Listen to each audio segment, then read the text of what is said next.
You spend so much time concerned about that bowl of ice cream going straight to your hips that you probably haven't realized it's also going straight to your face. Dr. Jessica Wu is a dermatologist to the stars, and she's here to explain how you can start getting better skin at your next meal. It's all part of her brand new book. It's called Feed Your Face, Younger, Smoother Skin, and a Beautiful Body in 28 Delicious Days. I love that title. That's right. It's nice well, to meet it works. you. Yeah. Thank you. Good to be here. Let's start with acne first, because I remember as a kid, and your mom would say, don't eat that chocolate. The chocolate is going to lead to that. Was there any truth to that? Well, mom's always right. Absolutely. Right? Okay, and the fact is that it's actually the sugar in chocolate that can be bad for your skin, and that's why the #1 Feed Your Face rule is to have a good breakfast to keep your blood sugar stable all day. But you can't just eat anything. No, not just breakfast. anything. No milk chocolate bars. Okay. So instead, you want to make sure, especially if you have acne breakouts, you got to avoid sugar. Watch the sugar you eat. Sometimes we're running around in the morning. Easiest thing is to pour some milk over cornflakes. That's the worst thing you can eat, because milk is very inflammatory. It can make your pimples red, swollen, inflamed, and also you want to watch your sugar. So avoid those packaged cereals. Instead, eat whole grains like whole grain toast with some peanut butter.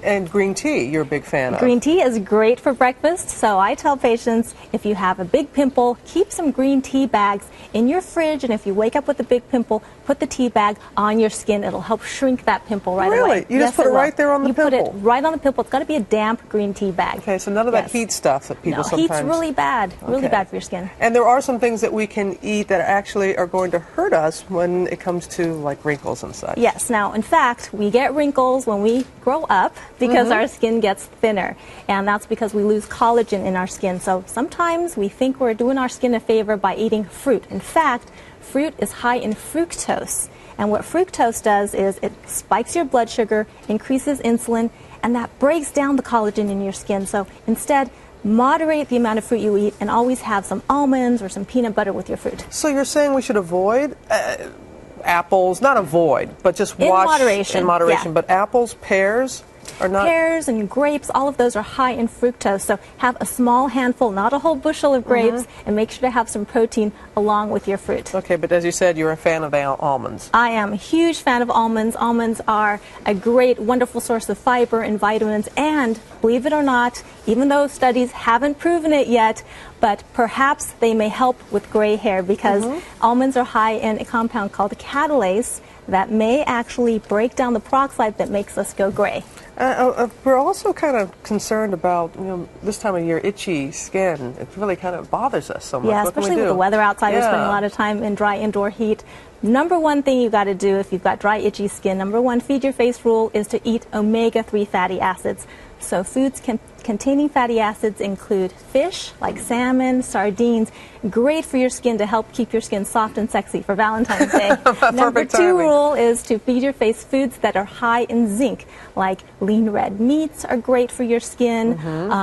You got to have high zinc foods that include lentils and kidney beans if you're not a meat eater. So go home tonight, make a nice warm bowl of lentil soup. Okay, that's good motivation to do that.